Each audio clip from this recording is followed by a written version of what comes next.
Boa tarde a todos. Iniciaremos agora mais uma aula de arte do 8º ano. E nessa aula veremos teatro como ato político. Então, veremos uma parte da história da arte brasileira, onde o cenário político foi totalmente influenciável para o desenvolvimento de algumas peças, de algumas formas de pensar, e do envolvimento da juventude e da época dos jovens atores em usar a arte para denunciar ou para agir como influenciadores da conscientização política no meio que eles viviam, tá? Mostrar à sociedade como estava o cenário político naquele momento. Então, por esse motivo, os artistas, os diretores, os autores foram perseguidos, alguns presos, alguns perderam a própria vida, mas por causa da visão que eles deixaram, por conta da maneira de pensar e da insistência, da persistência que a juventude teve naquele momento, tá? Um legado muito grande foi deixado para nós. Então, a gente vai começar com o teatro como um ato político. Observem essa imagem de pessoas aí. A gente tem na frente algumas atrizes, tá? Brasileiras conhecidas, como a atriz Eva Todor, a atriz Tônia Carreiro, a atriz Eva Vilma, Leila Diniz, Odete Lara e Norma Bengel, durante um protesto contra o regime militar. São atrizes brasileiras. Então, os anos de ditadura imposta pelo regime militar foram marcados pela supressão de muitos direitos constitucionais. Dentre esses direitos, a liberdade de expressão, ou seja, o de expressar ideias e opiniões sem sofrer censura ou controle. Com isso, produções artísticas de diferentes linguagens foram proibidas por órgãos de censura do governo. E durante os anos de ditadura, o governo chegou a proibir a exibição de mais de 400 peças teatrais. Os censores, que eram as pessoas responsáveis por fazer a censura, por saber o que era possível, o que os órgãos do governo permitiam que fosse veiculado, eles liam os roteiros, faziam cortes nos textos e depois assistiam a uma apresentação das peças sem público antes da estreia, para verificar se eles aprovavam ou não. Então, a gente falou nas aulas anteriores sobre a montagem O Rei da Vela, do Teatro Oficina. Esse também sofreu constantes tentativas de censura. O grupo apresentou a peça, no entanto, pouco tempo depois, trechos do texto original de Oswald de Andrade foram vetados pelos censores e a encenação chegou a ser proibida. A gente vai falar agora sobre uma peça de teatro bem conhecida, Roda Viva, e a censura também atingiu Roda Viva. A primeira peça de teatro que foi escrita pelo cantor e compositor, escritor e também dramaturgo Chico Buarque de Holanda. Essa comédia musical foi escrita no ano de 1967 e estreou um ano depois no Rio de Janeiro. Teve como diretor José Celso Martinez Correia. Roda Viva, ela conta a história de Benedito da Silva, que era um cantor que alcançou o sucesso graças a seu empresário, que usa o poder da televisão e da indústria fonográfica, a indústria da música na época, para torná-lo popular. A peça Roda Viva contou com um coro que entoava diversas canções ao longo do espetáculo. A principal delas tem o mesmo nome que a peça, a música Roda Viva, e foi escrita por Chico Buarque especialmente para ser canção tema do espetáculo. Com certeza vocês já ouviram essa música. O caráter crítico de Roda Viva incomodou pessoas ligadas ao regime militar. E em 1968, durante uma apresentação da peça em São Paulo, um grupo de pessoas invadiu o teatro, agrediu artistas e depredou o cenário. No mesmo ano, o elenco voltou a sofrer um novo ataque durante uma apresentação, agora no Rio Grande do Sul. E após esse episódio, a peça foi censurada. Chico Buarque chegou a ser detido e levado ao Ministério do Exército para prestar depoimento sobre o conteúdo da peça considerada transgressor. Então, aqui está mostrando a depredação, Aqui é um camarim que foi totalmente quebrado, tá? Lá do Teatro de Arena. Eu vou mostrar para vocês um vídeo da música, tá? Do autor Chico Buarque, na época, no ano de 1967, em um festival, um trecho dessa música. Vamos ver. O autor de Roda Viva, Chico Buarque de Holanda, o quarteto vocal MP4.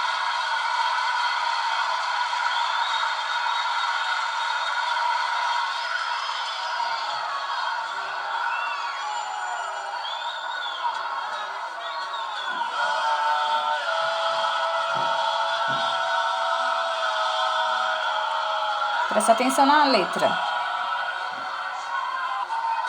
Tem dias que a gente se sente como quem partiu a morrer. A gente estancou de repente, qual foi o então que cresceu?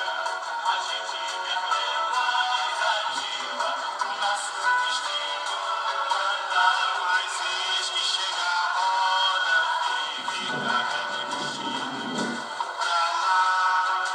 Roda mundo, roda gigante, roda moinho, roda peão.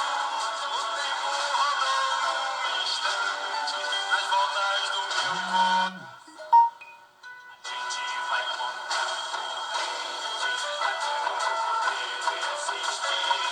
Na volta do paraíso, o corpo deixou de morrer. Mas mesmo que a gente motiva, vai ficar mas eis que chega a roda viva e carrega a roseira pra lá.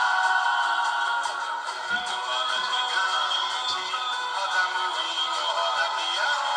O tempo rodou num instante, nas voltas do meu coração. A roda da saia pulada, é mais rodada do Senhor. Não posso fazer serenata, a roda de samba acabou.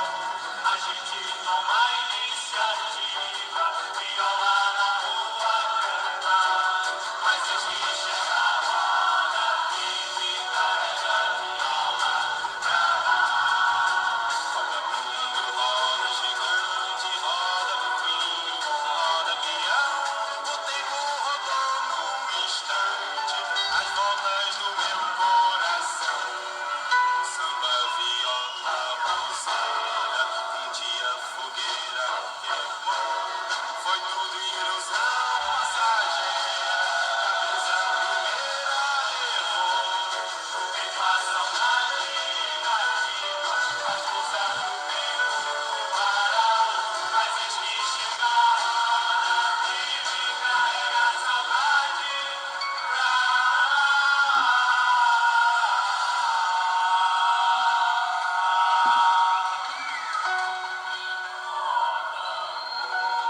Roda gigante, roda moinho, roda peão. O tempo rodou num instante, as voltas do meu coração.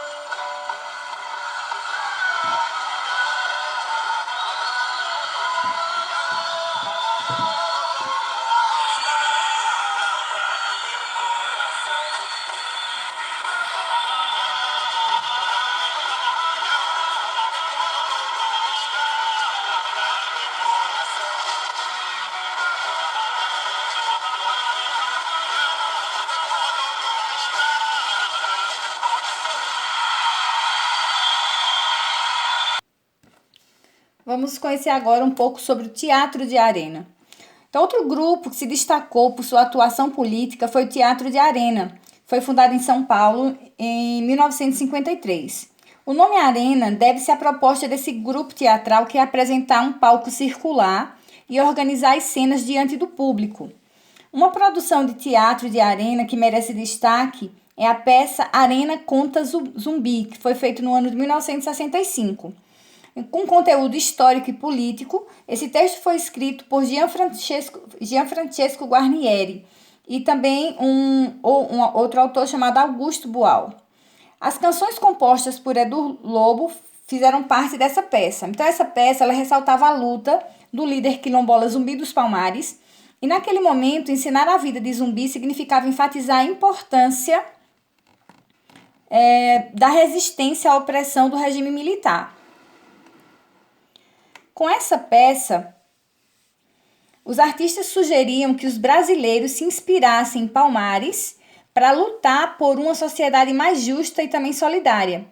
E assim como o Zumbi lutava contra os senhores de escravos, os brasileiros deviam lutar contra a oposição dos militares. O teatro de arena ele trouxe inovações na forma de fazer teatro no Brasil. Não resistiu, porém, à perseguição do regime e foi fechado em 1972. O formato de espetáculos instituídos pelo Arena, no entanto, se espalhou pelo país. E na década de 1990, o espaço ocupado pelo Teatro de Arena foi reativado com o nome de Teatro Experimental Eugênio Kurnet. Ou Kurnet, tá? Então, aqui está mostrando uma apresentação da peça Arena Conta Zumbi, no Teatro de Arena, no ano de 1966. E aqui, a fachada do teatro, tá? Em algum evento promovido lá. Então, a gente vai ver agora um vídeo curto que mostra a visão de uma pessoa sobre o momento e a importância do teatro de arena para a sociedade brasileira naquela época.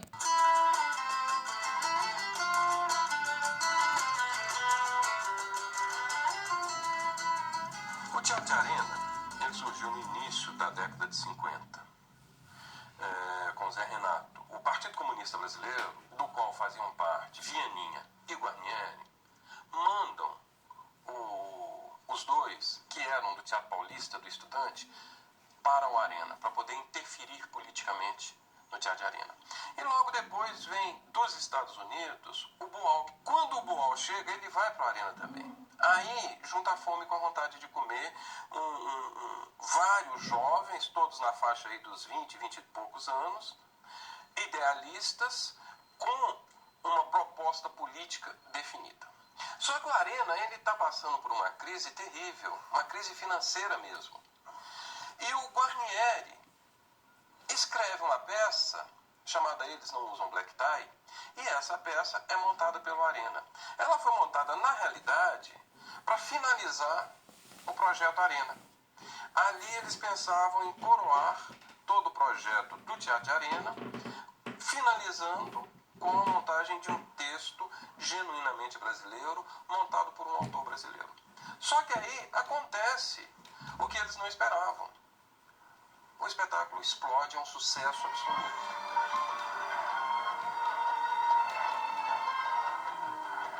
Pela primeira vez, você começa a ter no teatro brasileiro temas brasileiros, com um homem brasileiro representado ali, projetado dentro daquele teatro. Então, o Guarnieri vai levar o que para o teatro? Ele vai levar a greve, ele vai levar o movimento operário organizado e discutir a situação do operariado brasileiro. Isso nunca tinha acontecido. E é importante destacar que isso não é movimento do Guarnieri. Isso vai gerar um movimento de um grupo como um todo que envolve não só a dramaturgia, mas também envolve a interpretação, a encenação. Né? E, sobretudo, uma proposta, a partir dessa experiência, de se aprofundar a discussão sobre o teatro brasileiro e da relação do teatro com a sociedade.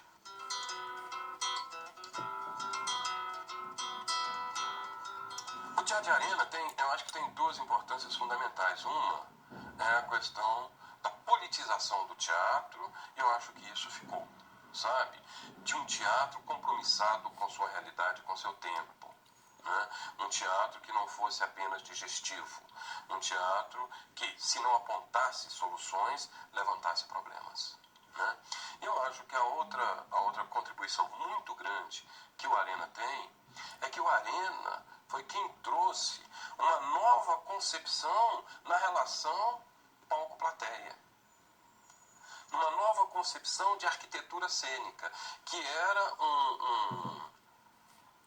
uma proposta que estava sendo desenvolvida nos Estados Unidos, que foi absorvida e adequada à nossa realidade. né? Então, tudo que se fala hoje de teatro esporão, de palco não convencional ou alternativo, a origem, para nós brasileiros, está lá no Arena, né?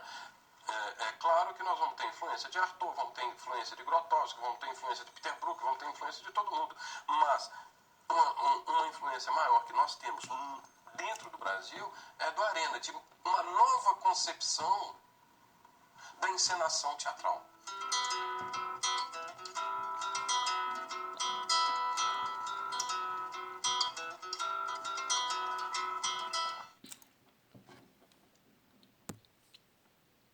Sempre que se fala em teatro de arena, uma das pessoas que mais são mencionadas é Augusto Boal. Quem é Augusto Boal? Augusto Boal, ele nasceu em 1931 no Rio de Janeiro.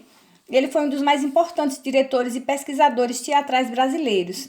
Além de dramaturgo, ele foi autor de diversos livros.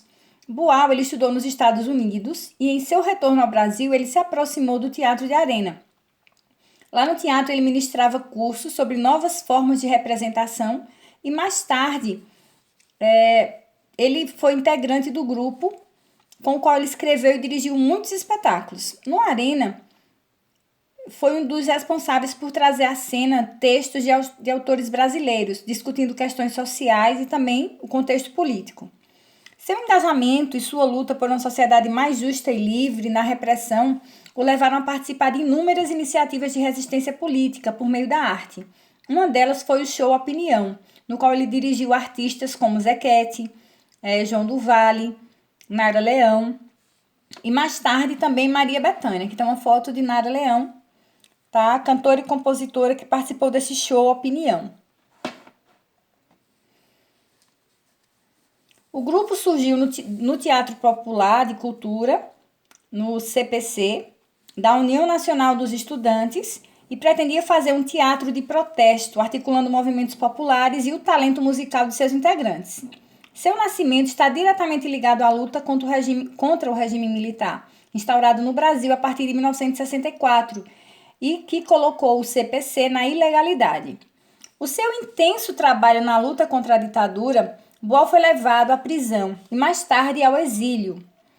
Foi nesse período em que viveu fora do Brasil que desenvolveu e divulgou grande parte de seus estudos sobre o teatro do oprimido, passando por diversos países como Argentina, França, Portugal, e com o fim da ditadura ele voltou ao Brasil e fundou o Centro Teatral do Oprimido, o CTO, no Rio de Janeiro, onde desenvolveu por toda a sua vida atividades como palestras, cursos e montagens, disseminando o teatro do oprimido pelo Brasil e pelo mundo. Então, Boal faleceu no ano de 2009. Então, na próxima aula, a gente vai dar uma sequência ao trabalho e à importância do teatro no contexto político, tá? E a gente vai conhecer mais um pouco e vai ver uma entrevista com Augusto Boal, tá certo? Então, até a próxima aula.